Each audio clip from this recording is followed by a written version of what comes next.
Olá, amigos internautas, Shalom Aleichem, paz seja convosco.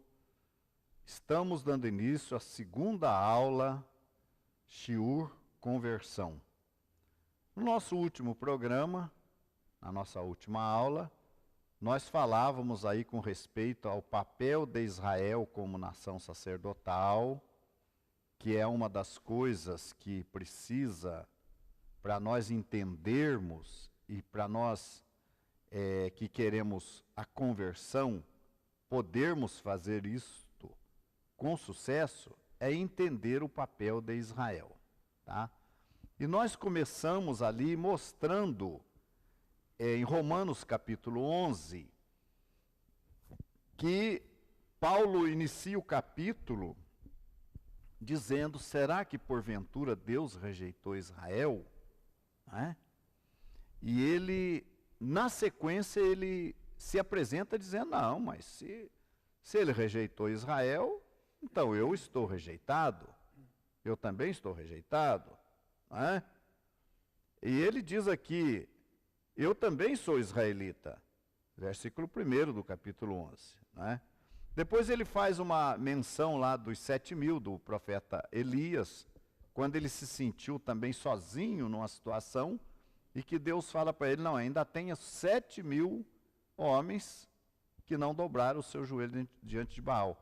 E Paulo então se coloca no meio desse povo, vamos dizer, desse remanescente aí, e ele fala dos eleitos. Nós vamos encontrar aqui em Romanos 11:7, o que Israel buscava não o alcançou, mas os eleitos alcançaram e os outros foram endurecidos. Então, a partir da nova aliança, aqueles que abraçaram a nova aliança, que começou ali com a pregação de Yohanan, de João Batista, o precursor, o que veio na figura de Elias, começando com João, começa então a nova aliança. E uma grande quantidade do nosso povo, nós entendemos que 144.000 israelitas abraçaram a nova aliança, que foram os chamados de primícias. Mas uma outra parte ficou endurecida, a partir ali de Cornélio, do chamamento de Cornélio, do ingresso de Cornélio na comunidade de Yeshua. A partir dali, houve então um endurecimento sobre o povo de Israel, naquela parte, justamente, que não aceitou a nova aliança. E Paulo vai fazer menção desta parte que não abraçou a nova aliança, como aqueles que foram endurecidos, como aqueles que não alcançaram. Então nós temos aí a oliveira, que representa Israel, os ramos naturais, que abraçaram a nova aliança, que abraçaram a Yeshua como Mashiach, e aqueles que rejeitaram, que continua sendo nação de Israel até os dias de hoje, mas que não aceita Yeshua como Mashiach, como aqueles que foram endurecidos. Tá? A gente também explicou que esses eleitos de Israel, esses que abraçaram a nova aliança e Yeshua, representam o profeta Elias. Falamos aí dos 2 ramos de oliveira e das 2 testemunhas, que se encontra lá no capítulo 11 de Apocalipse. Então, esses eleitos que abraçaram a Yeshua e a nova aliança representam Elias, profeta, que profetiza, que anuncia o Mashiach, precursor do Mashiach na primeira vinda e na segunda. E de Moisés, que é a outra testemunha, que representa o Israel que hoje está endurecido, que não aceita a Yeshua como Mashiach, mas que continua sendo nação sacerdotal. Tanto o que abraçou os eleitos quanto os endurecidos continuam sendo nação sacerdotal. E no caso dos endurecidos, no caso aí daqueles que representam Moshe, por que é Moshe? Porque representa a Torá, as tradições, a cultura, a música, a liturgia, a preservação da Torá até os dias de hoje, a preservação do Tanar, que é conhecido como Antigo Testamento até os dias de hoje. Nós devemos a tudo isto a Moshe, a parte do povo de Israel que está endurecida, tá? Esses galhos quebrados, que é o Israel endurecido, esses galhos quebrados não estão secos e nem mortos, apenas quebrados, entenderam? Que podem ser reenxertados a qualquer momento. Um detalhe importante é que, como nação, o Israel natural está endurecido. Mas como pessoas, individualmente, todo israelita pode abraçar Yeshua, receber o Messias e receber a sua salvação e a remissão dos seus pecados. Porque o endurecimento é como nação e não individualmente. Bom, no nosso curso de hoje nós temos aqui a presença do nosso Haver Yaakov, que é Razan, aqui na sinagoga Oher David, e também o Pinehas, que também colabora na questão de Razanut aqui conosco. Vamos lá, sua saudação. Shalom, Rabino Shai. Shalom, Pinehas. Shalom a todos vocês que nos acompanham mais uma vez. Damos graças a Deus por essa oportunidade de estarmos aqui representando a voz profética, como bem pronunciado pelo Rabino Shai, que é de anunciar às nações, que devemos nós converter, né? Devem vocês, ou devemos nós nos converter ao Deus de Israel, que também era uma preocupação de Shalu Hashalia, que no capítulo 9 de Romanos, as palavras do Rabino Shai estão descritas aqui, que ele fala que em Cristo digo a verdade, não minto, dando-me testemunho à minha consciência no Espírito Santo, que tenho grande tristeza e contínua dor no meu coração, porque eu mesmo poderia desejar ser anátema de Cristo por amor de meus irmãos, que são meus parentes segundo a carne, que são israelitas, dos quais é a adoção de filhos, e a glória, e as alianças, e a lei, e o culto, e as promessas. Em outra parte vai dizer Mashiach, dos quais também é Mashiach. Mashiach não é um assunto cristão, Mashiach é um assunto judaico. E muitos não estão preparados para lidar com o tema Mashiach, amplamente disseminado dentro do judaísmo por séculos, e agora, com o aparecimento dessa nova religião, que a partir do quarto século se instalou, tem como partidarismo, não, o Mashiach é nosso, agora Israel foi substituído, enfim, são os temas que vamos continuar a abordar. A teologia da substituição. Temas das quais vamos continuar a esclarecer a todos quantos vierem a nos procurar. Que assim faremos nós a nossa parte, como nação sacerdotal. Pinehas. Shalom aos presentes, shalom a todos que nos acompanham, sejam bem-vindos.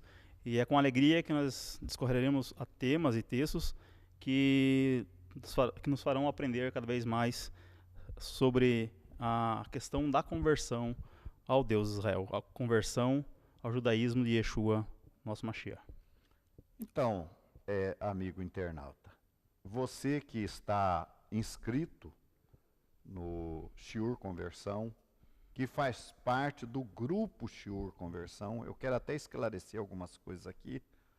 Nós criamos o grupo Shiur Conversão, ou assumimos esse grupo, com o objetivo de nós interagirmos com vocês, né? Ajudando, por exemplo, nós temos inúmeros aí, quase 100 pessoas participando do grupo Shiur Conversão, e eu creio que esse número vai crescer mais ainda. Então, o que acontece? Começou a acontecer no grupo que os participantes do grupo começaram a interagir entre si, e postando estudo, e fazendo colocações, e isso prejudica o curso.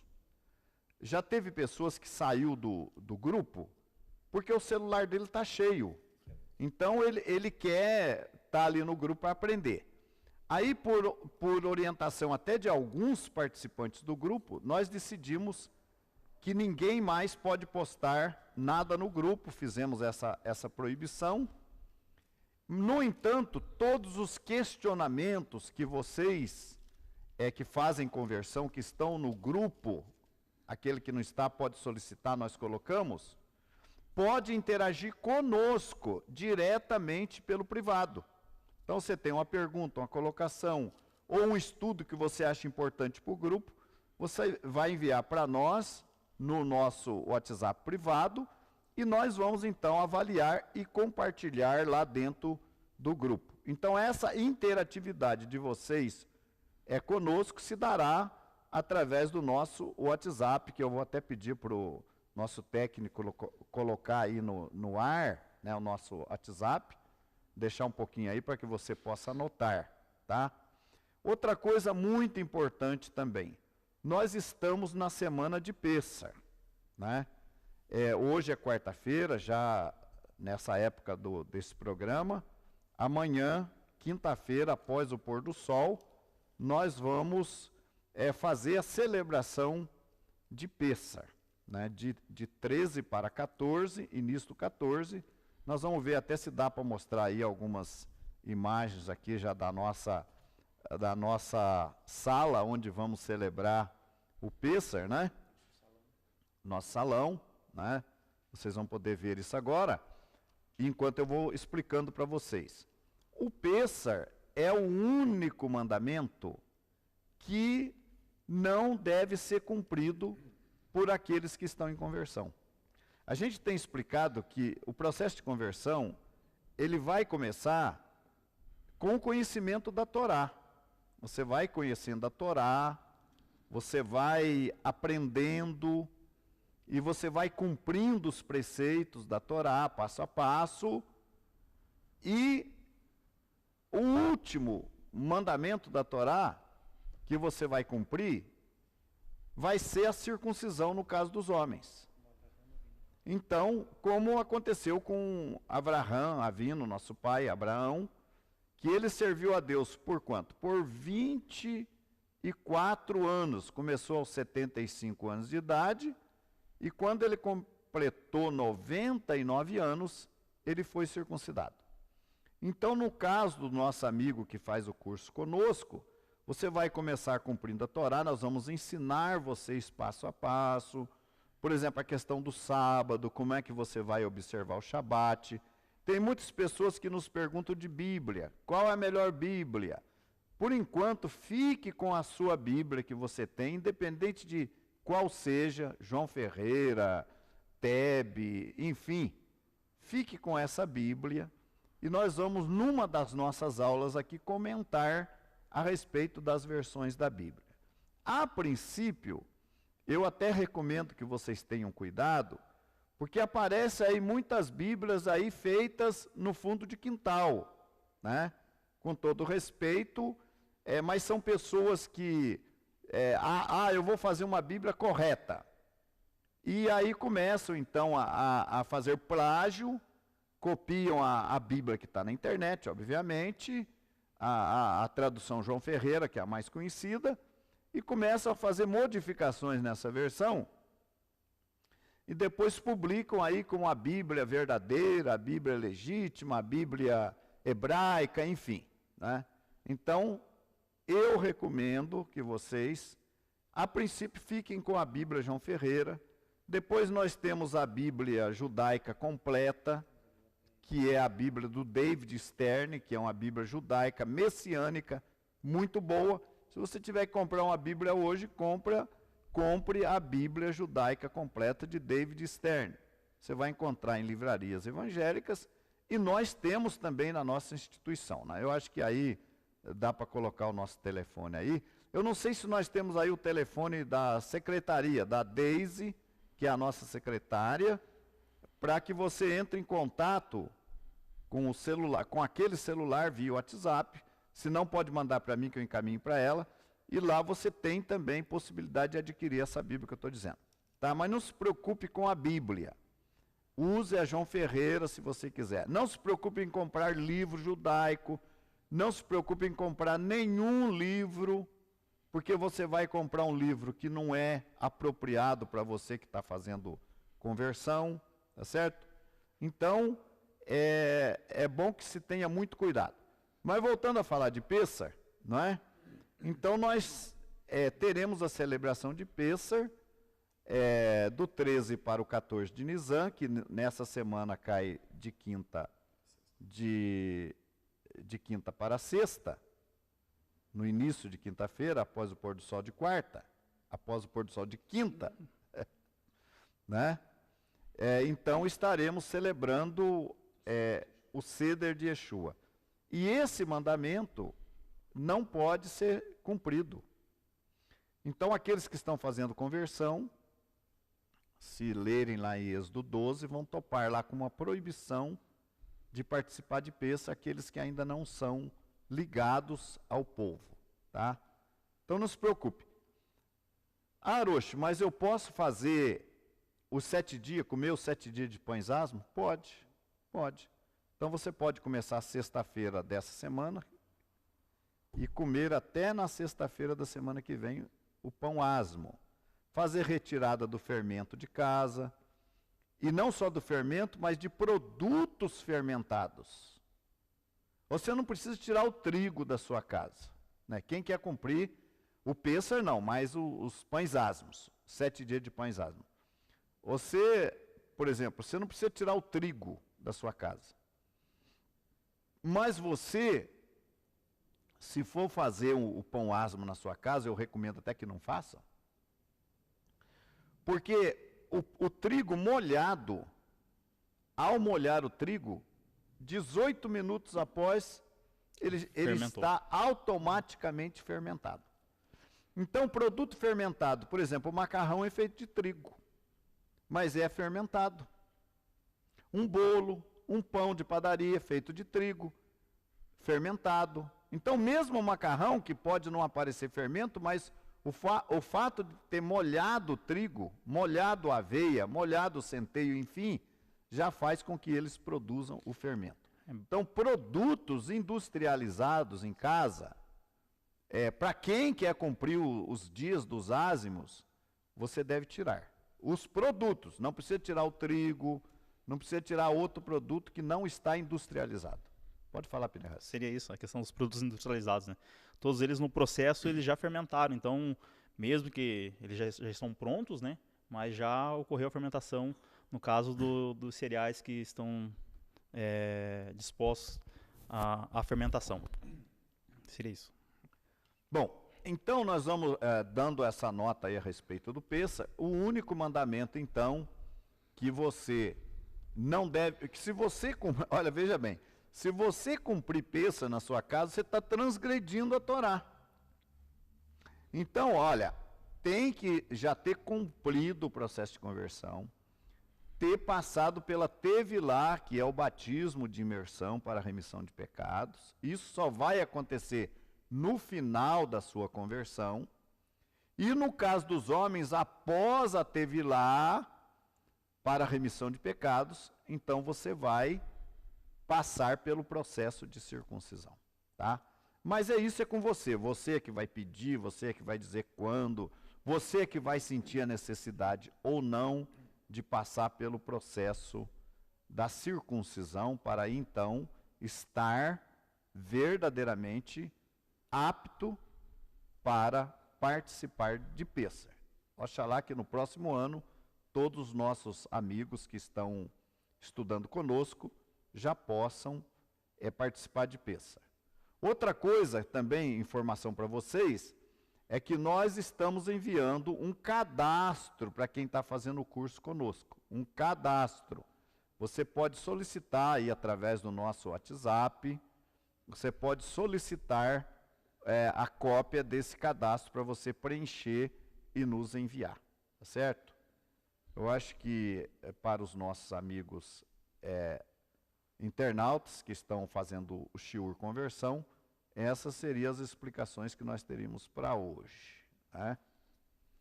Bom, falando lá de Israel, então, vamos voltar aqui à nossa conversa, né?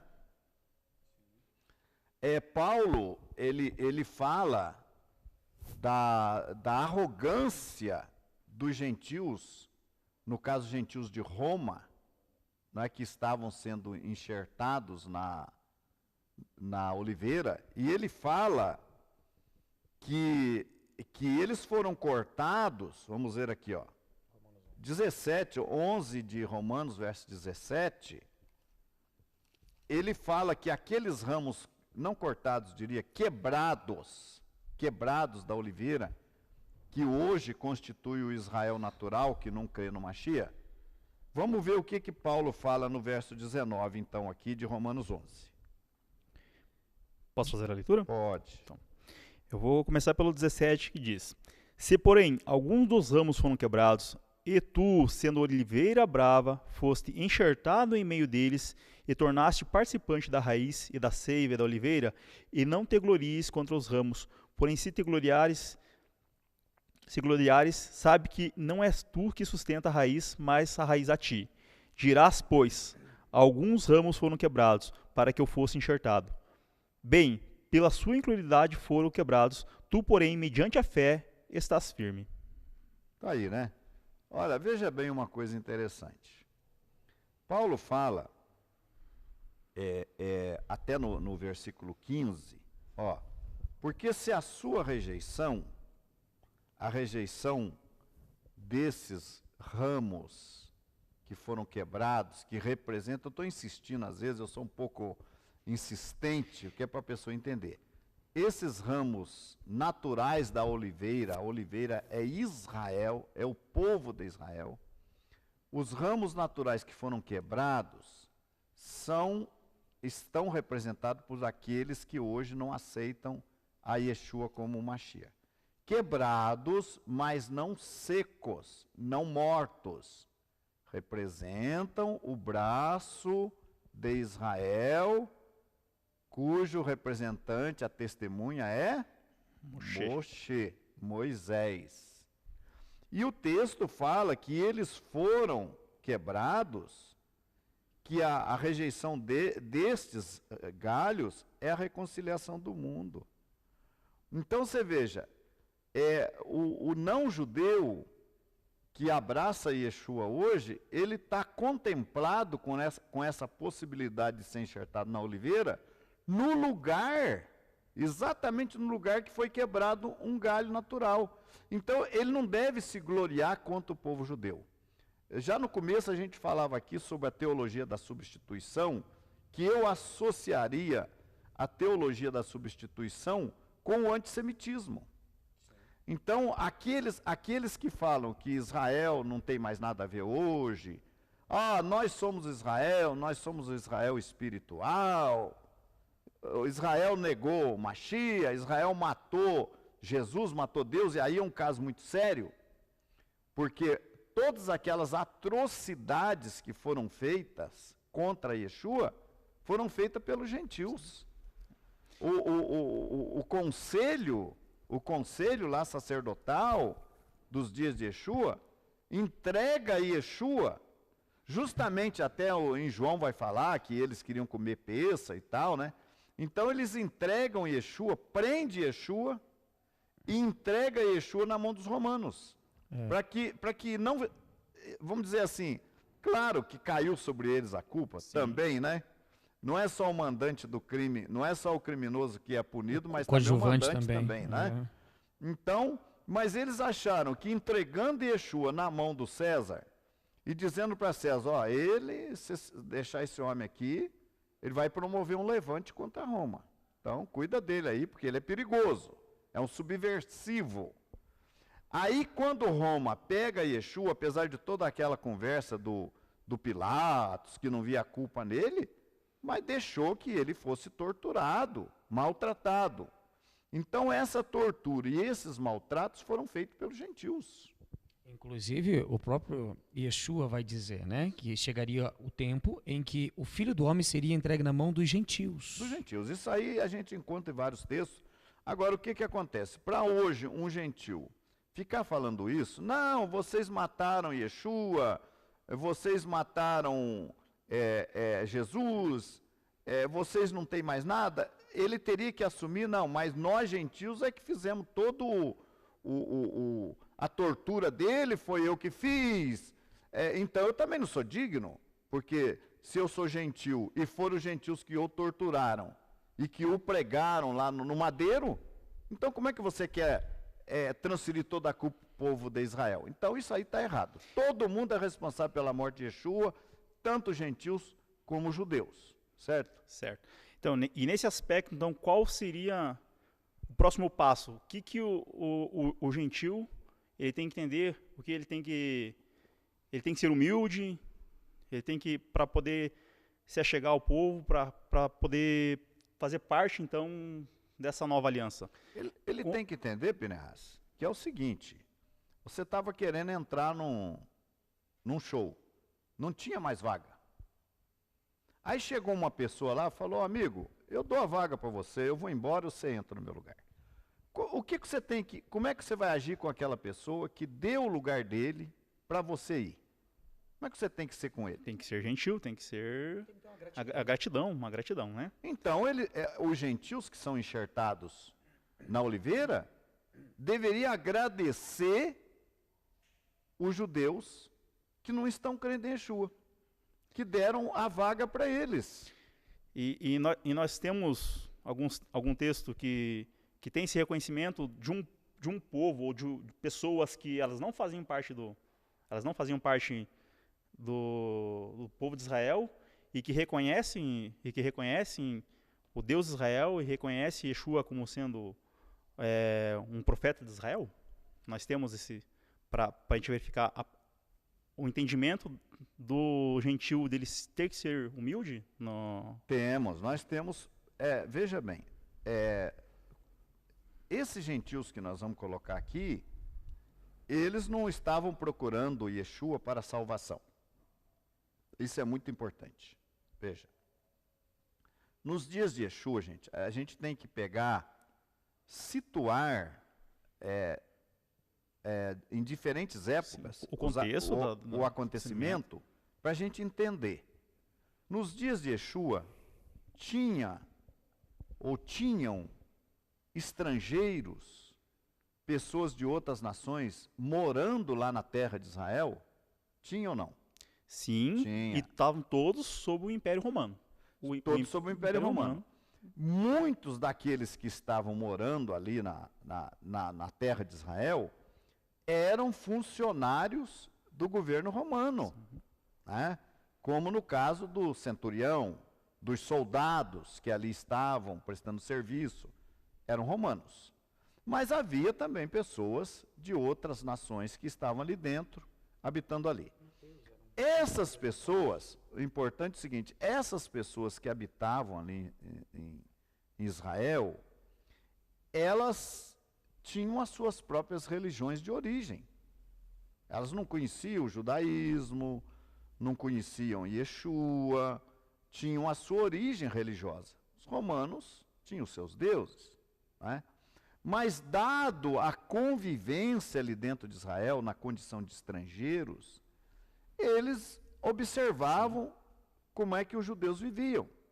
E alguns se interessavam pela fé do povo de Israel, pelo Deus de Israel. E aí que ocorria o processo de conversão, né? Processo de conversão que a Torá dá direito ao estrangeiro. Quero frisar o estrangeiro porque o gentil que não tinha nenhuma comunicação com o povo de Israel, a chance dele se converter era praticamente zero. Mas por isso que Yeshua mandou pregar o evangelho em todo mundo, para dar o conhecimento, para criar esse relacionamento. Então, nós temos ali pessoas que estavam ali dentro da nação de Israel, vivendo ali, e que quando viram Yeshua, viram os sinais que ele fazia, entenderam também que se tratava do Messias, de alguém prometido, de alguém que trazia boas novas. Observavam também que os seguidores de Yeshua, apesar de não fazerem parte de outra religião, isso é muito importante frisar, que os seguidores de Yeshua, os seguidores de João Batista, eles continuaram judeus, israelitas. Eles não mudaram de religião. Apareceu Yeshua pregando, ensinando, João ensinando, e eles acreditaram e se tornavam, Pinehas, melhores cumpridores da Torá que os demais. Por que João pregava? Arrependei-vos, raça de víboras, quem vos ensinou a fugir da ira vindoura? João estava trazendo uma mensagem para o povo daquela época que estava vivendo de uma maneira vergonhosa o cumprimento da Torá. Então João veio.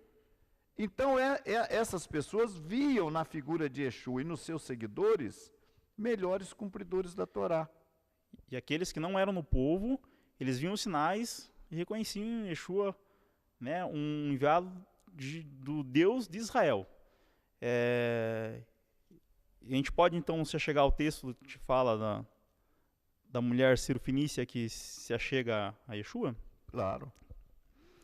Então, O que acontece? A mulher Ciro-fenícia, o próprio título já diz, né? Ciro-fenícia, não era israelita. O que aconteceu com essa mulher? Então, são dois textos, um em Mateus 15 e o outro em Marcos 7. Ele tem uma diferenciação, então eu vou ler parte de um e parte do outro. Partindo Yeshua dali, retirou-se para os lados de Tiro e Sidom. E eis que uma mulher cananeia, o Ciro-fenícia, que viera daquelas regiões, clamava: Senhor, filho de Davi, tem compaixão de mim. Minha filha está horrivelmente endemoniada. Ele, porém, não lhe respondeu palavra. E os seus discípulos, aproximando-se, rogaram-lhe: Despede-a, pois vem clamando atrás de nós. Mas Yeshua respondeu, não fui eu enviado, senão as ovelhas perdidas da casa de Israel? Daí eu vou para o texto de Marcos, em que ela fala: essa mulher era grega, de origem ciro-fenícia, e rogava-lhe que expelisse de sua filha o demônio. Mas Yeshua lhe disse: deixa primeiro que se farte os filhos, porque não é bom tomar o pão dos filhos e lançá-lo aos cachorrinhos. Ela, porém, lhe respondeu: sim, Senhor, mas os cachorrinhos debaixo da mesa comem das migalhas das crianças. O que nós encontramos nesse texto, né? Veja bem o nosso amigo internauta.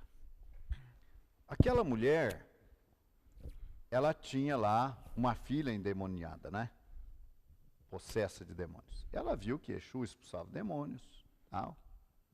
Mas Yeshua estava fazendo aqueles milagres para o povo de Israel. Eu fui enviado, primeiramente, às ovelhas perdidas da casa de Israel. Ah, mas Yeshua não foi arrogante? Quando Yeshua falou para ela isso, eu não fui enviado senão as ovelhas perdidas da casa de Israel. Primeiro eu tenho que atender os filhos, não é? E eu não tenho que atender os cachorrinhos. Eu não tenho que deixar de atender um filho para atender o cachorrinho. Yeshua não foi arrogante, não foi mal educado com aquela mulher? O que vocês pensam? Entendo que primeiro ele vem cumprir a nova aliança com a casa de Israel e com a casa de Judá, né? Mas por que ele tratou a mulher daquele jeito? O que vocês acham? Yeshua, naquele momento, ele não foi indelicado, ele não foi grotesco com a mulher. E simplesmente ele estava anunciando para ela qual que era a função dele naquele momento. A função dele naquele momento era bem isso mesmo que o Pinehas falou. Os gentios sempre tiveram espaço dentro do plano divino, desde ele e Israel. Independente da aliança, né? Independente da aliança. Desde a saída de Israel, o Eterno sempre teve plano com o gentio. Porque nações saíram do Egito junto com o povo de Israel para servirem a Deus com liberdade. Vemos várias profecias dentro da Bíblia dizendo que Mashiach seria uma luz para os gentios, sim, mas primeiramente ele devia restaurar o verdadeiro sentido da Torá entre os judeus, primeiramente, para que estes anunciem às nações. Os gentios procuravam primeiramente Shaul HaShaliar, Kefar, ou seja, os Talmidim de Yeshua, todos judeus. Veja bem uma coisa. Na minha visão, é o seguinte. Vamos supor que eu queira ser atendido lá nos Estados Unidos. Quero ser atendido lá. Como é que eu devo chegar, começando pelo consulado americano? Eu vou chegar lá no consulado, em São Paulo, por exemplo, vou falar: olha, eu quero um visto para os Estados Unidos porque eu tenho direito num visto. Eu quero ir lá, eu tenho direito de visitar. Porque eu tenho direito de ir e vir, e eu quero ir lá. O consulado vai dar o visto para mim? Não vai. Não vai. Arrogância. Não vai. Então, se eu estou precisando de um favor, até mesmo de um visto, eu tenho que chegar lá com tudo direitinho, os documentos necessários, mas eu tenho que ser humilde. O que Yeshua quis mostrar para a mulher Ciro-Fenícia? Ele quis mostrar para a mulher Ciro-Fenícia que não estava na hora ainda dele atender os não-judeus, que primeiro, que tem a prioridade o povo de Israel, que hoje, muita gente, mesmo cristãos, falam assim, que primeiro é os judeus, Romanos 1,16, né? A salvação primeiro aos judeus, depois ao grego. Mas na prática, você não vê isso, você não vê esse tratamento prioritário. Você não vê. Você não vê numa congregação, muitas vezes, dessa, que fala que a prioridade é o povo judeu, porque Paulo citou. Se quiser ler Romanos 1,16, até pode ler para nós aí. Você não vê uma canção judaica. Você não vê um judeu convidado para dar uma palestra ali. Mesmo um judeu messiânico. Ele não é convidado para dar uma palestra ali. Então, cadê a prioridade do judeu? Cadê primeiro o judeu? Cadê a honra primeiro do judeu? O Jacob falou aqui agora, há pouco aí, que do povo judeu é o culto, as alianças, é o Mashiach, as promessas e o próprio Mashiach. Mas cadê o reconhecimento das comunidades gentílicas de hoje a essa prioridade do povo judeu? Vamos ver Romanos 1,16 aí. Pois não me envergonho do evangelho, porque é o poder de Deus para a salvação de todo aquele que crê, primeiro do judeu e também do grego, visto que a justiça de Deus revela no evangelho, de fé em fé, como está escrito, o justo viverá por fé. Cadê essa prioridade? O evangelho, a pregação do evangelho.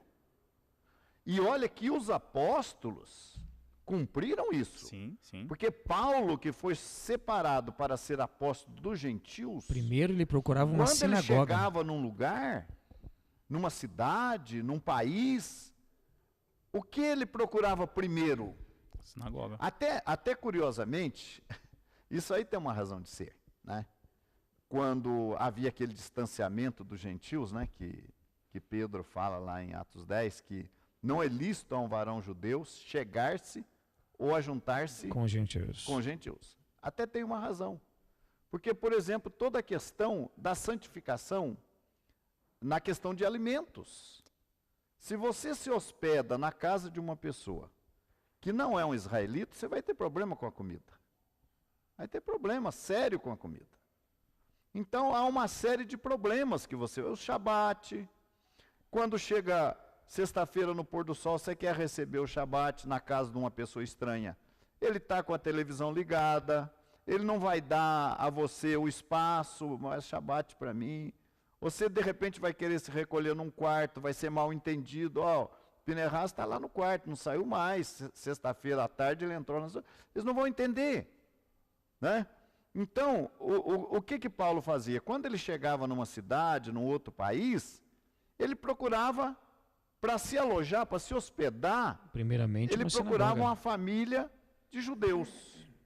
Como aconteceu lá em Corinto, que ele procurou Priscila e Áquila, que eram judeus. Se hospedou na casa de Priscila e Áquila. Então ele se hospedava numa casa judaica e depois ele procurava a sinagoga. No próximo sábado, ele já estava numa sinagoga. Hoje você não tem essa facilidade, você não é recebido normalmente numa sinagoga. Não adianta você procurar que você não vai ser recebido, principalmente se você não for judeu natural, né? Ele procurava uma sinagoga. Quando ele entrava naquela sinagoga, ele deparava com judeus e com gentios convertidos já, né? Que estavam no processo de conversão. No processo de conversão. Exatamente. Ele topava. Então, Paulo cumpriu isso aí que está em Romanos 1,16. Primeiro judeu. Agora, hoje, o que acontece nas comunidades cristãs de hoje? Você não é recebido, você não tem um espaço. Muitas vezes essas comunidades têm o poder da mídia. Eu conheço algumas comunidades cristãs que têm o poder da mídia, tem a televisão na mão, tem o rádio na mão, mas quando é que ele cede um espaço? Ó, vamos dar um espaço aqui para os judeus, ou para os judeus que creem em Yeshua, fazerem um trabalho aqui, porque é a prioridade do povo judeu. Ou quando é que se dedica a alguma coisa para o povo judeu? Vamos trabalhar para a gente poder apresentar Mashiach para o povo judeu? Não, porque é mais fácil você apresentar Mashiach para os gentios, que não vão exigir nada, do que para o judeu que vai cobrar de você alguma coisa para você falar com ele. Então essa prioridade hoje não tem. No caso da mulher sírio-fenícia, voltando, senão a gente perde o foco, né? O que Yeshua quis ser arrogante com ela? Não. Yeshua quis mostrar a ela o seguinte, olha, direito, senhora, a senhora não tem. Tá? E há um desnível muito grande entre quem não é israelita e quem é. A senhora vive uma vida em desacordo com a Torá, em desacordo com a vontade de Deus. Mas, diante da reação da mulher, quando ela disse, não, mas os cachorrinhos comem das migalhas, ela se humilhou mais ainda. Ela baixou mais a bola. Os cachorrinhos comem das migalhas, Senhor. Cura minha filha lá que está endemoniada. Se sobrou aí uma bênção, sobrou aí uma possibilidade, Senhor, de tu curar a minha filha. Aí Yeshua admirou a fé daquela mulher, né? Nunca vi fé assim. Humildade. O gentio precisa da humildade, tá? Então Yeshua não quis ser arrogante. Yeshua quis mostrar ao gentio realmente que ele não tem o direito no que ele está querendo. Hoje muitos gentios, até comunidade cristãs mesmo, se acham no direito. Falam com Deus de uma maneira, ó Deus, faz isso Deus, ó Deus, pode vir aqui que Deus, eu vou ordenar e Deus vai fazer. Como se Deus fosse um servo dele. Isso é arrogância. Então, os não-judeus, eles têm que reconhecer, e aí nós vamos entrar em mais detalhes, que eles não estão em condição de exigir nada. E Yeshua atendeu aquela mulher, mesmo aquele tempo sendo o tempo dos israelitas. Sim, os judeus. Primeiro, eu fui enviado às ovelhas perdidas da casa de Israel. Agora nós temos um segundo caso, né, Jacob? Um outro caso. Temos o do centurião, né? Do centurião. Em Lucas capítulo 7. Nós vamos ver aí um centurião, que no caso era um oficial romano, estava ali já há algum tempo, era um oficial, um comandante militar romano, que estava ali e que também precisava, como a mulher sírio-fenícia. Vamos ver. Tendo Yeshua concluído todas as suas palavras dirigidas ao povo, entrou em Cafarnaum. E o servo de um centurião, a quem este muito estimava, estava doente, quase à morte. Tendo ouvido falar a respeito de Yeshua, enviou-lhe alguns anciãos dos judeus, pedindo-lhes que viesse curar o seu servo.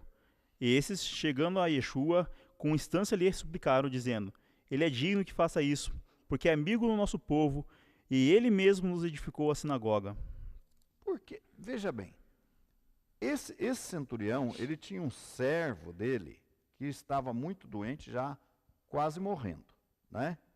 E ele ouviu falar de Yeshua, do profeta, do Mashiach, dos sinais que Mashiach fazia. Então ele resolve recorrer a Yeshua. Mas o que esse homem fez para recorrer a Yeshua? O que esse homem fez? Qual foi a estratégia, o plano dele? Bom, ele provavelmente não vai me atender. Não vai. Se eu chegar lá no meio dos discípulos dele, levantar a mão, mestre, ele não vai me atender. Ele já estava, e ele era um centurião, era uma autoridade ali dentro de Israel, de Roma, mas era uma autoridade, né? Policial, militar, enfim. Qual foi a estratégia que ele usou? Ele conversa com os anciãos do povo de Israel, né? Ele os pede discípulos, uma né? mediação. Olha, falem vocês com ele para mim. Diga para ele, explica a situação para ele e peça para ele se ele pode me atender. Não é?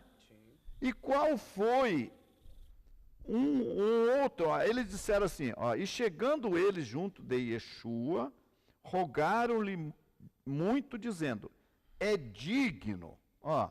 Ou seja, ele É tem um digno. direito, porque se aproxima do Ele é povo digno, de não é que ele tem Israel. direito, não. Ele é digno. A palavra dignidade, às vezes, ela tem um simbolismo de direito, é um cara mas não é. bom. Esse homem aí, esse centurião, é um homem bom. Né? É um homem digno. Que, inclusive, ele trabalha em prol do povo, porque ele se construía a sinagoga. Aí vem, então, o argumento mais forte. Ó. Porque ama a nossa nação. Olha só que coisa importante. Eu pergunto para você, que está estudando conosco, você ama a nação de Israel? Ama? O que você... Ah, eu amo, tá. E o que você fez pelo povo de Israel até hoje? O que você faz? Engraçado que às vezes a gente coloca lá para os alunos do curso também a questão do dízimo, né? Porque o dízimo é Torá. Dízimo é Torá.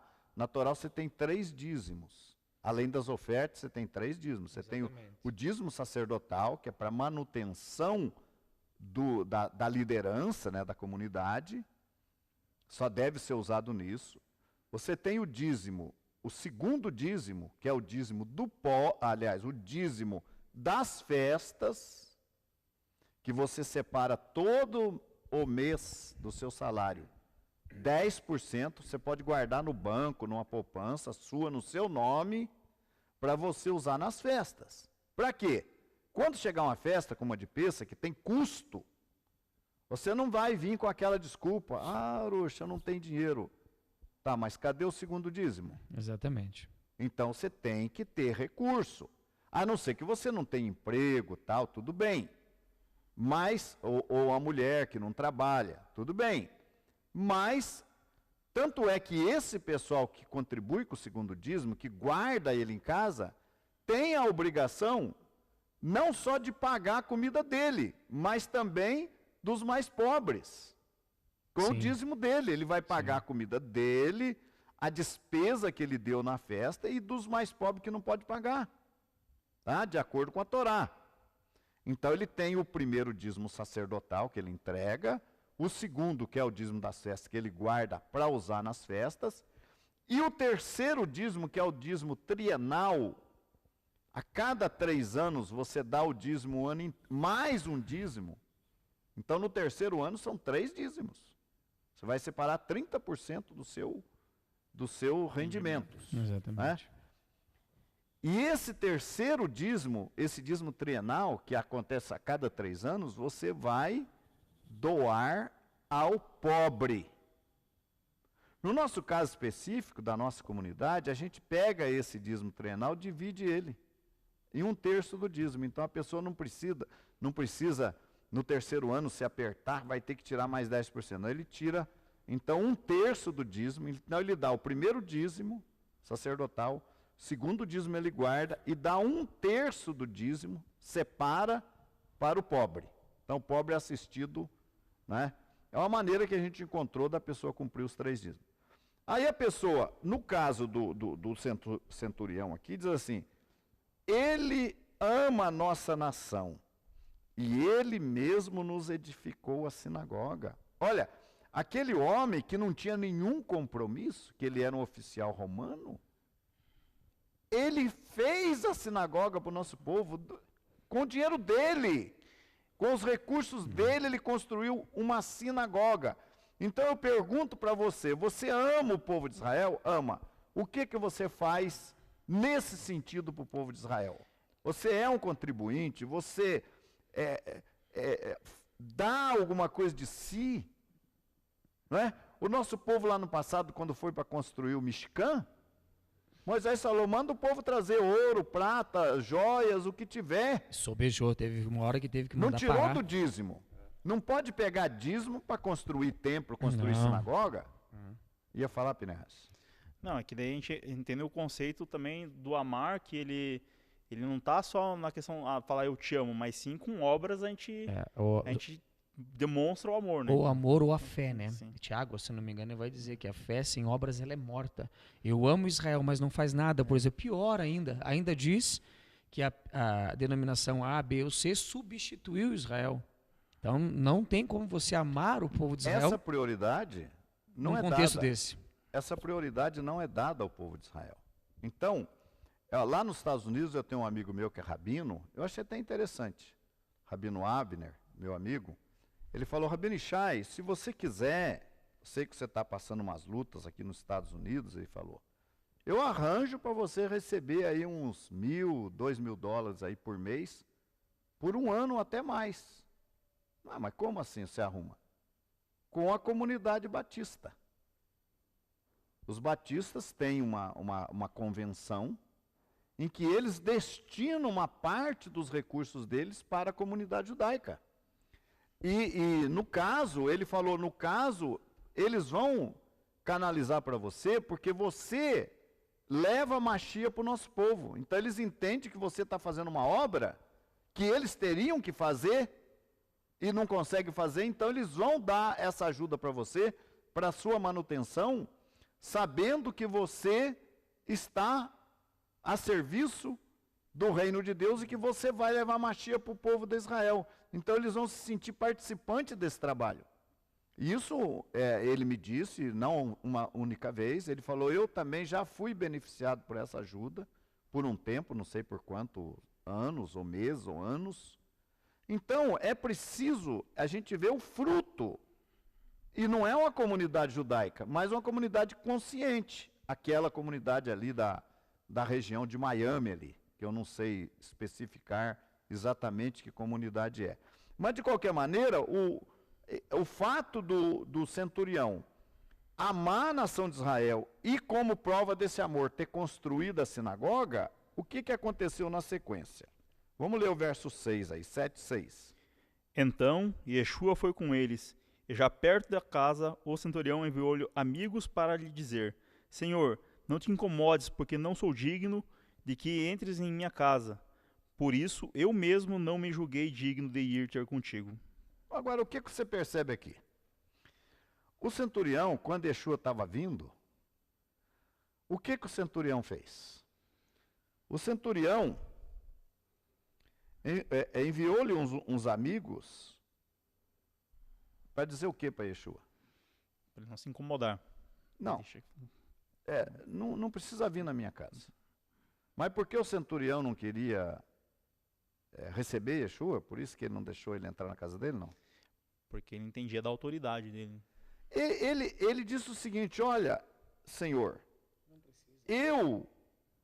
será que a casa do centurião era um barraco lá, cair nos pedaços? Não sei, ele tinha que vocês condições de construir uma Oficial sinagoga. romano, Com certeza seria uma casa bonita, uma mansão confortável. Mas aí a questão envolvida que o senhor acho que vai comentar é a questão que ele reconhecia em que ele tinha poder para realizar o que o texto vai dizer logo após, né? Então, o que você percebe? Que o centurião não se sentiu digno. Tinha, acredito eu, uma mansão, uma linda casa digna de um oficial romano, do comandante militar romano.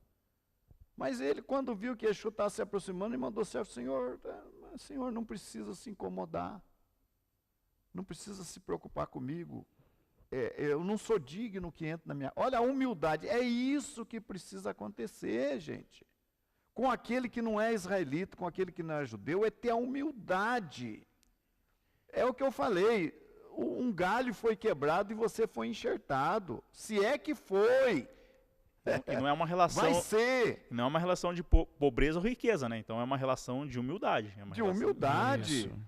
Não é, puxa, esse galho foi quebrado para que eu fosse enxertado. Puxa vida, eu tenho que dar uma demonstração de humildade, de reconhecimento.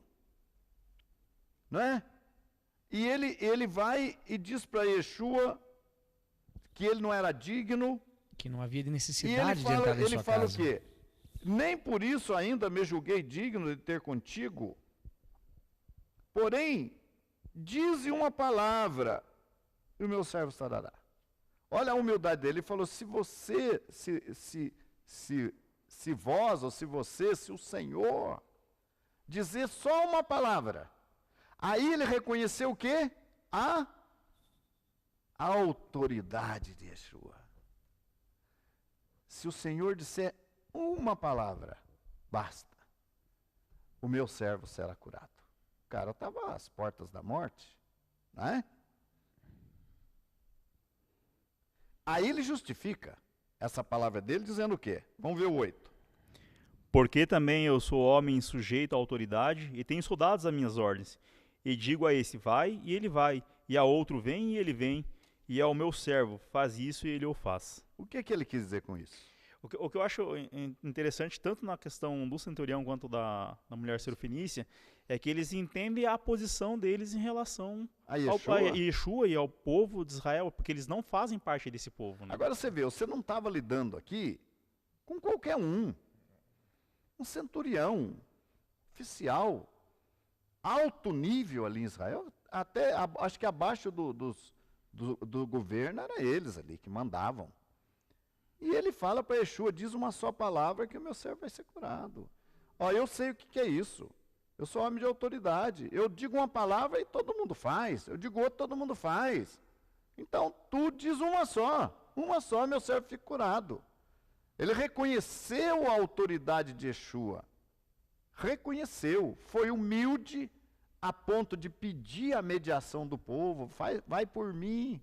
O texto não vai dizer, mas com certeza reconhecia nele até o Mashiach, né, de Israel. Não, reconhecia, com certeza. Porque tinha outros rabinos ali na época. Então, por que não foi ter com outros rabinos, mas foi ter com aquele rabino? Porque muitos acham, né, Jesus era um rabino. Tá? Ele estudou nas escolas rabínicas, muito provavelmente historiadores hoje disseminam essa ideia amplamente na internet. Agora, o que aconteceu? E ouvindo isto, Yeshua maravilhou-se dele e voltando-se disse à multidão que o seguia, digo-vos que nem ainda em Israel tenham achado tanta fé. E voltando para casa, os que foram enviados acharam são o servo enfermo. Que maravilha, né? Ou seja, nem em Israel acharam tanta fé. Que maravilha, né? Que maravilha. Olha, a humildade. É isso, meus queridos amigos que estão no curso de conversão. É ter essa humildade. Olha, muitas vezes, com todo respeito, eu quero dizer para vocês, muitas vezes vocês entram em contato conosco, alguns, obviamente, com uma série de imposições. Por quê? Porque, vamos dizer o seguinte, vocês começaram a crer em Deus, a crer nas Escrituras, há algum tempo atrás, participaram de religiões, talvez alguns de vocês foram até líderes, né? Alguns de vocês têm um nível cultural alto, formação superior. Olha esse homem, esse centurião aqui, olha o nível que esse homem ocupava e aonde ele chegou. E o que ele ouviu de Yeshua? Nunca vi tanta fé. Os servos voltaram para casa, acharam o homem curado. Então, é preciso que os nossos queridos alunos façam, como é que eu diria? Esqueçam aquilo que aprenderam até agora. Zera tudo que aprendeu. Só não perca a sua fé no eterno, claro. Aí não. A fé que você teve desde o primeiro momento, que Deus te guiou, a compreensão. Isso vocês têm que manter. Mas aquilo que você aprendeu, se você não abrir mão, fica difícil a conversão. Fica difícil. Então, alguns têm pressa. Alguns já querem saber uma coisa, querem saber outra. Alguns perguntam da circuncisão. Não está na hora. Não está na hora de você perguntar da circuncisão. Alguns perguntam até porque se eu disser para ele, você vai ter que ser circuncidado, ele já para a conversão. Quer dizer, ele já está com o pé atrás. Não, se falar para mim que eu tenho que ser circuncidado, eu já paro já. Quer dizer, e condições, estão impondo condições. Então, não. Aí, se chegar no final do curso de conversão, eu não quiser ser circuncidado e nem batizado, sem problema. Vamos ver, não é? Vamos chegar até lá nesse nível para ver o que você vai decidir no final. Mas tem que ser uma coisa após a outra, e você precisa abrir mão dos seus conceitos, daquilo que você aprendeu. Alguns perguntam, não, e Apocalipse tal diz o quê? E Apocalipse tal, e o profeta tal falou isso, e como é que vai ser na vinda de Yeshua? Quer dizer, colocando as coisas que ele aprendeu. Quando que isso vai atrapalhar e muito o seu processo de conversão. Então, agora, nesse aspecto, o que a gente está tentando fazer é ir dando os passos a passo, né, para a conversão.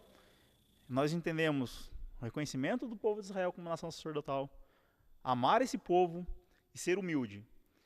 E agora, quais seriam as primeiras orientações a respeito de cumprimento da Torá para que a gente possa iniciar o processo? Quais são os primeiros passos em relação àquilo que o Eterno se agrada, para a gente começar a fazer parte do povo, a começar a ser um estrangeiro, a começar a chegar ao povo?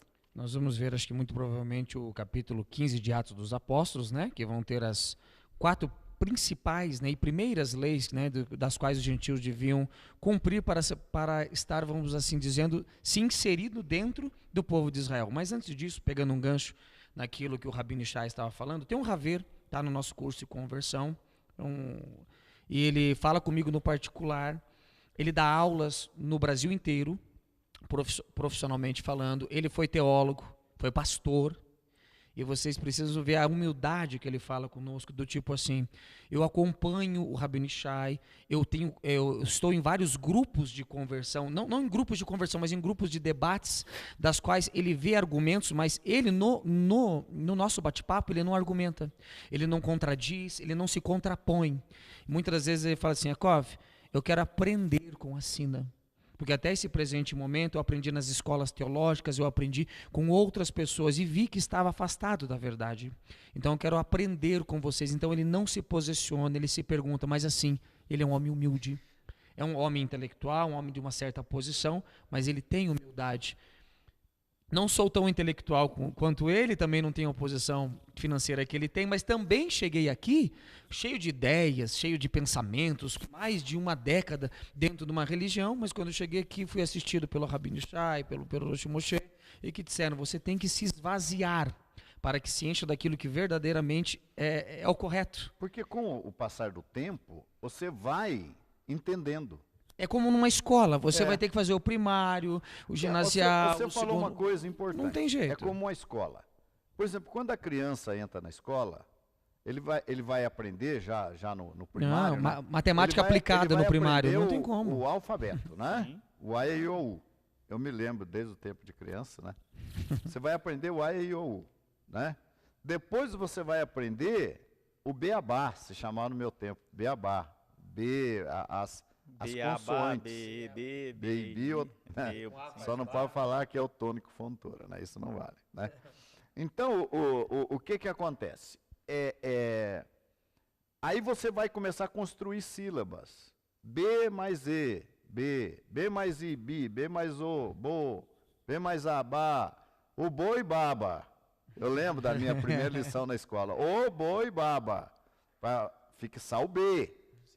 Agora imagine se essa criança, amigo internauta, chegar lá na escola e falar, não, professor, não tem nada de B, C, não tem nada disso. Ó, eu às vezes encrencava com o C. Por que é KC? Por que não é KQ, que? Por que é KC, si? Não, mas não é K. Não... Aí eu tive que aprender. A gente encontra dificuldades também, né? Mas a gente pergunta, a professora explica, a gente abaixa a cabeça, entendi, né? Agora você imagina um aluno entrar na escola, não, professor, negócio de AIOU, não, eu quero já ler direto. Dá um livro aí, a senhora vai explicar para mim como é que eu leio. Não vai conseguir ler. Então, assim é a pessoa que está fazendo o curso de conversão. Ele tem que chegar e ir aprendendo o passo a passo. Ah, eu quero guardar Shabat. Quer? Nós vamos ensinar. A princípio, você não faça obra no Shabat, né? A princípio, não faça obra, não acenda fogo, prepara a comida sexta-feira, pôr do sol a pôr do sol do sábado, você procura acompanhar o curso, os estudos que nós ministramos no Shabat, mas detalhes de como observar o Shabat da forma judaica virá com as próximas aulas. Até porque o Shabat é a primeira das datas santas, né? A primeira Exatamente. das datas santas. Então, seria muito interessante começar a guardar o Shabat. Então o que acontece? Tem que começar do zero. Você entra numa escola primário, você não pode impor nada ali. Mas se você entrar também numa faculdade, o Pinehas, você também não pode afrontar o professor. Não concordo com isso, professor. Mas explica isso para mim. Não, você tem que deixar o professor dar aula. O professor é que vai cuidar e que vai, no devido tempo, ele vai falar para você, olha, fica quietinho aí que nós vamos chegar nesse ponto. Então, nesse sentido numa conferência, numa palestra, é sempre assim, você tem que deixar o conferencista. Então, nesse assunto de escola, vamos chegar na pergunta do Pinehas, né? O que o gentil deveria fazer para começar a aprender, a conhecer quem é o Deus verdadeiro e como se achegar a esse povo, a nação de Israel? Aí é o texto de Atos 15. O que é importante ressaltar também, que a gente está utilizando a Bíblia. É a mesma Bíblia que você tem em casa. Então, assim, o que aconteceu é que foram inseridos erroneamente alguns conceitos por não tratar o texto dentro do seu contexto, por aspectos de fé que foram impregnados e ficou calcificado. Então, assim, a gente se desprende disso e vamos aprender com a Bíblia mesmo. Então, em Atos 15, a gente vem trazer aquilo que, num conselho de discípulos de Yeshua, no livro do Atos dos Apóstolos, o que eles iniciaram a fazer para com os gentios que queriam se achegar ao povo. Vamos ler então aí, do versículo 19 a 21 de Atos 15. Pelo que julgo eu, não devemos perturbar aqueles que, dentre os gentios, se convertem a Deus, mas escrever-lhes que se abstenham das contaminações dos ídolos, bem como das relações sexuais ilícitas, da carne de animais sufocados e do sangue. O que nós temos aqui? Eu costumo chamar isso aqui de os 4 preceitos de Atos 15. Os 4, né? Então, começa, aqui cabe uma explicação. Na Galácia, que era fora da terra do nosso povo, gentios estavam se convertendo. Justo. E naqueles primeiros tempos, a grande parte da comunidade era formada de judeus, né? Porque foram os judeus que disseminaram a palavra, que se encarregaram de levar a mensagem ao mundo não judeu. E ali havia alguns judeus ali que começaram a incomodar os gentios. Eu até vou dizer, na minha visão, não estou dizendo que é isso. Por que esses judeus implicavam? Porque o gentio chegava, o gentio queria aprender a palavra de Deus, e aqueles judeus que estavam ali dentro, não todos, alguns resolviam humilhar o gentio. Então, você não é circuncidado, né? Pois é. Não sou. Então você Não pode se salvar. Você não vai se salvar, você não é circuncidado, você não está salvo, meu amigo. Tá? Alguns judeus, na Galácia, fazia isso com os discípulos dos gentios. Alguns. É o que você vai encontrar aqui no versículo 1 de Atos 15. Vamos ler aí o versículo 1. Então alguns que tinham descido da Judéia ensinavam assim os irmãos: se não vos circuncidardes conforme o uso de Moshe, não podeis salvar-vos. Está vendo? Então o contexto ali de Gálatas, muitas pessoas não entendem Gálatas por isso. Porque não busca o contexto. E nem sempre o contexto está no próprio texto, vai estar em outros lugares, como aqui em Atos 15, né? Agora veja, eles foram taxativos. Se vos não circuncidardes conforme o uso de Moisés, não podereis salvar-vos. Vamos ver o verso 5. Antes do 5, posso ler o 3 rapidinho, Rabino Shai? E eles, sendo acompanhados pela Querilá, passavam pela Fenícia e por Samaria, contando a conversão de quem ali? Dos gentios. Contando a conversão dos gentios, e davam grande alegria a todos os irmãos. Só para estabelecer o contexto, nós estamos entendendo aqui, ó, a comunidade era uma comunidade judaica e uma comunidade que aceitou a nova aliança, porque são judeus que aceitaram Yeshua. Porém, já estavam entrando gentios no povo, mas mesmo assim esses judeus estavam atrelando, alguns, né, estavam atrelando a salvação à circuncisão, mas que não é o caso, né? Só que eles estavam atrelando a circuncisão. Mas no versículo 5, que vai dizer assim, alguns, porém, da seita dos fariseus, que tinham crido, se levantaram dizendo que era necessário circuncidá-los e mandar-lhes que guardassem a lei de Moshe. Olha, veja bem, eles estavam errados nisso aqui, em parte estavam. Sim. Mas em parte eles estavam certos. Estavam certos. Eles estavam errados porque não estava na hora, não estava na hora de colocar esse ensinamento, não é? Por isso que nós temos que entender, por isso que o versículo 21 do capítulo 15 que fala, porque Moshe tem em cada cidade, desde os tempos antigos, os que pregam nas sinagogas, onde é lido todos os Shabatotes. Por quê? Porque os primeiros 4 passos seriam aqueles que ele deu, que eles se reuniram e entenderam, ó, primeiramente, deixemos a idolatria, deixemos as relações sexuais ilícitas, deixemos a carne sufocada, né? É o versículo 20. Que é o 20. Porque daí ele fala assim, ó, porque Moshe, os gentios, todos os sábados eles vão estar aprendendo na sinagoga. Sim. E com o passar do tempo, vai chegar um momento em que eles vão ter a conversão. Vai chegar a hora que chegou para Abraão, lá depois dos 24 anos de cumprimento de Torá e feito o selo. Abraão, 24 anos servindo a Deus, não estava circuncidado, tá? 24 anos, ele foi chamado do quê? De um justo, de um tzadik, não é? Então, essa caminhada de Abraão, desde o chamamento dele até os 99 anos de idade, ele foi servindo a Deus cada vez melhor. Isso me faz lembrar Cornélio. Cornélio chegou uma hora que Deus falou para ele, Cornélio, as tuas orações foram ouvidas. Sim.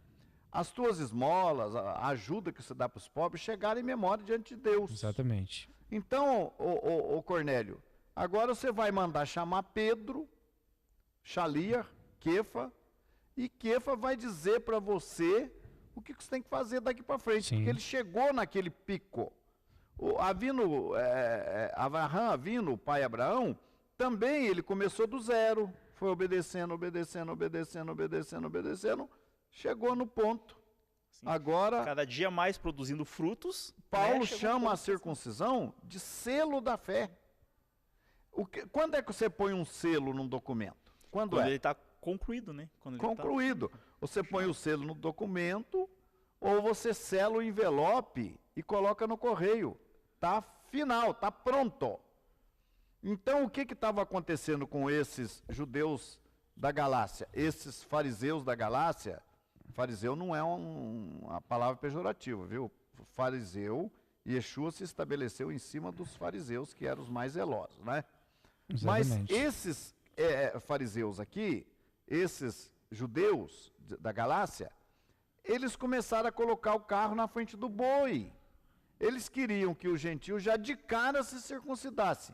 Quer dizer, para uma pessoa que não entende nem o que é a circuncisão, vai fazer a circuncisão de cara? Não vai. Sim. Então, isso aí não com toda razão, que veja bem aqui, diz assim, pelo que julgo que não se deve perturbar, é o verso 19, aqueles que dentre os gentios se convertem a Deus. Então ele está no processo de conversão, ele está começando, deixa ele se converter, dá o tempo que ele precisa. Então, a circuncisão é o último, é o selo. Não é à toa que Paulo falou que é o selo. Inclusive, quando o senhor falou de Abraão, tem um texto também na Brit Hadashah que vai dizer: logo, se somos filhos de Abraão, somos filhos da fé. Né? Somos filhos da fé, então somos filhos de Abraão, devemos andar como ele andou. Então, se devemos andar como Abraão andou, ele serviu a Deus por 24 anos, Deus foi se revelando a ele os seus mandamentos, seus estatutos, suas leis, até o tempo determinado que ele recebeu o selo da justiça. Somos filhos de Abraão no sentido da fé, também devemos andar como ele andou. Ou seja, vamos aprendendo de valor em valor, de degrau a degrau, mandamento por mandamento, as mitzvot, até o ponto de chegar a esse ponto aqui, da circuncisão. Exato. Lembrando aí que o Pinehas falou, e a gente tem que observar, que nas sinagogas os gentios tinham acesso ao conhecimento da Torá. Hoje não é permitido, as sinagogas hoje não estão abertas aos não-judeus. Mas nos dias de Yeshua estava aberta, entende? Então o gentio, quando Paulo chegava naquelas sinagogas para pregar o reino de Deus, como eu já falei antes, a prioridade era dos judeus. Quem que Paulo encontrava na sinagoga? Judeus, mas também gentios, que viviam o processo Exatamente. de conversão. E nesse tempo a gente entende que os judeus eles se alegravam com a conversão dos gentios. Sim. E talvez até por essa empolgação, né? Porque os olhos deles foram abertos. Sim, e eles entenderam que o Espírito Santo, né, Ruach HaKodesh, também recaiu sobre os gentios. Agora, veja bem, por que hoje as sinagogas judaicas tradicionais não estão abertas aos gentios? Então veja, primeiro, porque lá de acordo com Romanos 11, esse segmento judaico foi endurecido. Sim. O galho quebrado foi endurecido. Então, eles não querem saber de Yeshua. E todo goi que procura uma sinagoga já vai com a ideia de Yeshua na cabeça, vai dar trabalho. Isso. Então, não. Segundo ponto, a perseguição ao povo judeu, que não crê em Yeshua. Tanto foi perseguido o segmento dos eleitos que crê em Yeshua, o cristianismo do quarto século, aquela parte da Querrilá que se uniu a Roma, passou a perseguir a parte que não aceitou. Exatamente. O paganismo romano.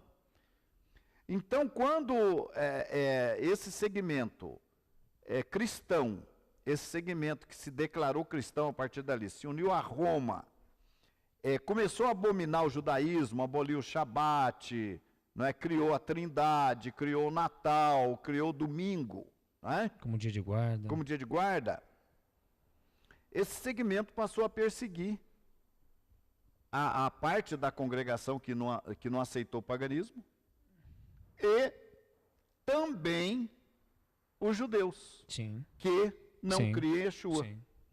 Então, nós tivemos aí as cruzadas, Sim. que foram já bem lá no começo da perseguição.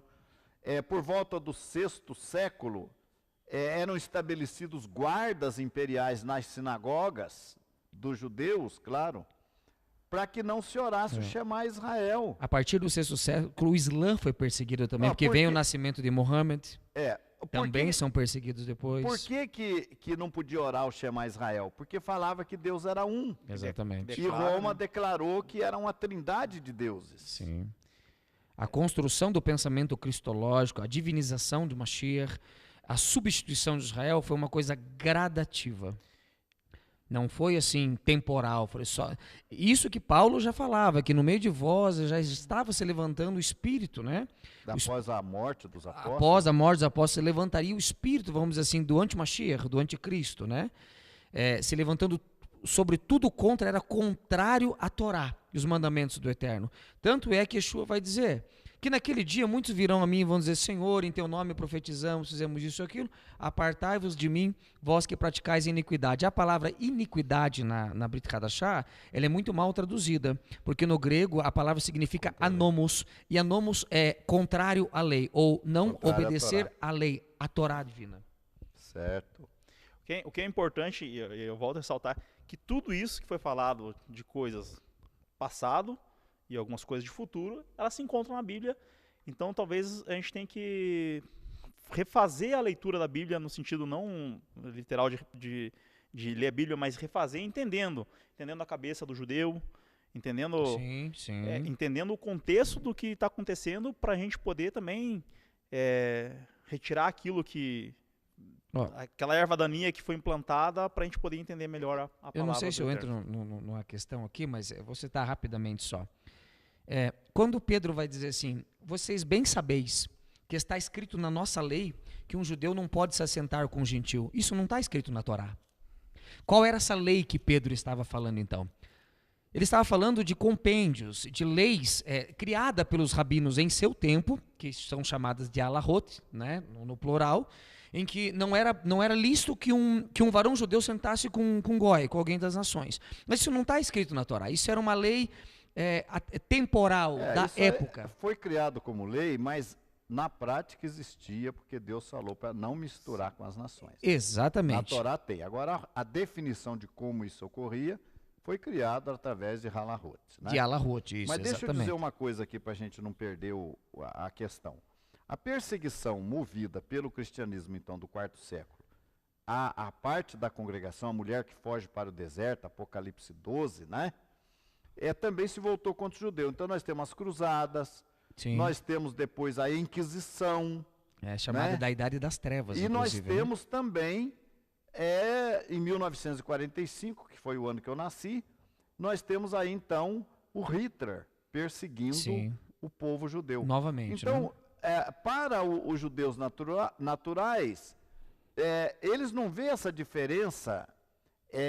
Se você é evangélico, se você é católico, se você é espírita, não. Ele pergunta para você, se você falar que crê em Yeshua, ele fala é cristão. É cristão, ponto. Isso. É cristão englobando tudo. E aí entra então essa sensação de que eles foram perseguidos por esse povo. Por que eu vou ter que abrir mão? Que dá atenção, sim, a um povo que nos perseguiu, que é antissemita, que acusa a gente de matar Yeshua, que diz que nós não somos mais povo de Deus. Por que eu vou dar atenção? Mas nos dias de Yeshua e dos seus Shalihim, apóstolos, os gentios tinham acesso, então, às sinagogas. E os judeus se alegravam com a conversão deles, que é o que alegravam, tá? Então, voltando aqui no nosso texto de Atos 15, por causa do nosso tempo, aliás, eu quero avisar os nossos amigos também que estão fazendo o curso conosco, que os que estão no chat, muito importante os que estão no chat, viu? Vocês podem nos consultar através do nosso WhatsApp. Vou pedir para colocar mais uma vez aí o nosso telefone, para que vocês nos acrescentem. Façam as suas perguntas direto no WhatsApp, porque nem sempre a gente pode atender o chat. E eu peço para o pessoal do chat também não ficar comentando aí dentro do chat, né? Tratem diretamente conosco, não comente entre vocês. E um detalhe importante, aí embaixo do chat tem um quadradinho com um cifrão. Isso significa que se você quiser contribuir conosco, com essa obra, com essa causa, você pode fazer diretamente aí do chat. É simples, você vai fazer um cadastrinho aí e vai dar a contribuição que você quiser por esse trabalho que é feito, tá bom? Aí tem o nosso telefone, você pode contribuir no chat e você pode nos consultar diretamente, tá? Voltando aqui então em Atos 15, né? Não deviam, aqueles judeus da Galácia que agiram mal, obviamente, né? Que agiram contrário às instruções, estavam impondo a circuncisão, né? Que a gente já viu que não se deve perturbar o que estão se convertendo. Está se convertendo, vai aprendendo passo a passo. Uns vão mais rápido, outros vão mais devagar, mas todos vão aprendendo, não tem que ninguém estar impondo nada a ninguém. Lembrando também aí da humildade dos gentios, né, que a gente falou da mulher cirofenícia e do centurião, que o centurião era um homem da alta sociedade, alto nível, não é? E ele se humilhou diante da verdade. Isso eu digo que a conversão é para todos os níveis da sociedade. Não é porque uma pessoa muitas vezes tem uma formação superior, é formado em teologia, é formado em ciências, é formado que ele vai diferenciar diante de Deus, todos devem agir com humildade.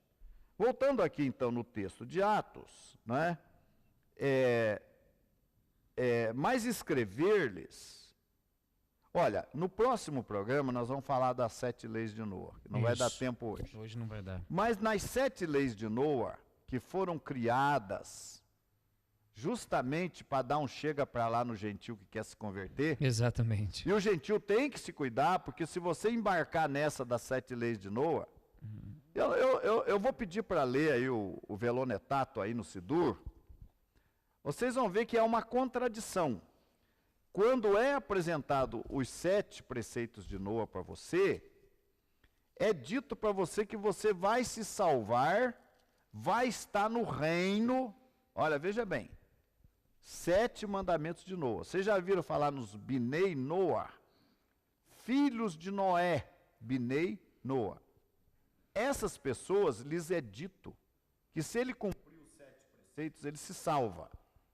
Ele vai estar no reino, no Olam Rabá. Quer dizer, é estranho, né? O povo de Israel cumpre 613 mandamentos para servir a Deus. Agora as pessoas das nações cumprem só 7 e vai estar no reino igualzinho. Aí depois de Noa vem Abraão, faz a circuncisão, a Brita e Radachá vai dizendo que tem umas pegadas de Abraão, mas eu cumpro só 7 leis. Então... Nós vamos ler Nova Aliança com 7 mandamentos só. Nós vamos ler aí um pedacinho, porque o nosso tempo está esgotado, mas nós vamos, no próximo programa, nós já vamos entrar falando dos 4 mandamentos de Atos 15 e dos 7 de Noa. Então, para entender o contexto também, eu vou ler, isso é uma prece da Amidá, que nós utilizamos no Sidur. Sidur é um livro de orações judaicas, utilizado por praticamente todos os judeus. Sim. Nas orações, e essas orações, da Amidá, que é a oração em pé, aparece esse trecho. Vamos ver aí. E guardarão os filhos de Israel o Shabat, para fazer do Shabat por suas gerações uma aliança perpétua. Entre mim e os filhos de Israel um sinal é ele para sempre, que em 6 dias fez o Eterno os céus e a terra, e no 7º dia folgou e descansou. E não odeou o Eterno, nosso Deus, as nações da terra, e não o fez herdar o nosso rei aos que servem ídolos. Também no seu descanso não estarão os incircuncisos, pois ao teu povo Israel desce com amor a descendência de Jacó que nele escolheste. Olha, o que nós temos aí, nesse texto, Pinehas? O que fala o livro das orações do nosso povo?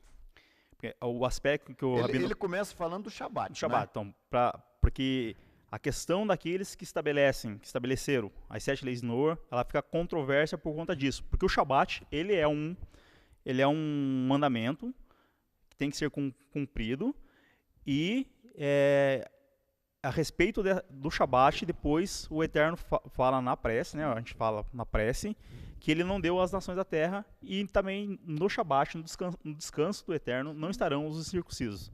Então, assim, fica um tanto quanto contraditório você estabelecer as leis, só que falar para elas não serem cumpridas. Então, é uma forma só de afastar Você manda os Binei Noa cumprir os 7 mandamentos, que eles vão entrar no reino, e chega na hora da oração, fala que o incircunciso... Aí você ora e confessa que Deus não deu o sábado para o gentil, se bem que os Binei Noa não é ordenado guardar o sábado. E que os incircuncisos não estarão. E que os incircuncisos não vão entrar no reino coisa nenhuma. Isso é uma contradição, não é? Mas veja então, o verso 20. Mas escrever-lhes que se abstenham das contaminações dos ídolos, da prostituição e do que é sufocado, e do sangue. No nosso próximo programa, na nossa próxima aula, nós vamos começar já aqui em Atos 15. Mas o primeiro mandamento que está aqui é se abstenham da contaminação dos ídolos. O que vocês vão ver? Que a idolatria, você fala assim, não, mas eu não sou idólatra. Eu não ajoelho mais diante de ídolos, nada. Será? Isso está coerente também com a prece. Contaminação dos ídolos. Isso está coerente com a prece, também diz que não deu o Shabat às nações que servem ídolos. Ídolos. Agora, o que é estar envolvido com a contaminação dos ídolos? É só não ajoelhar diante dos ídolos que estar envolvido? Ou será que significa estar envolvido com os ensinos idólatras?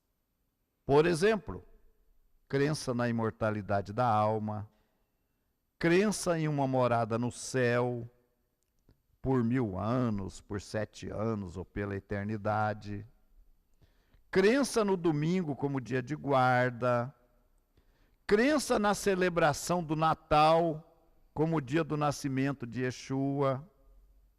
Então, no nosso próximo programa, nossa próxima aula, Atos 15 e os 7 mandamentos de Noa. Vamos dar oportunidade para os nossos companheiros se despedirem de vocês e divulguem o nosso curso, participem, entrem em contato conosco, pedir para deixar aí o nosso telefone já nesse finalzinho de programa, entre no nosso WhatsApp. Pinehas com a palavra.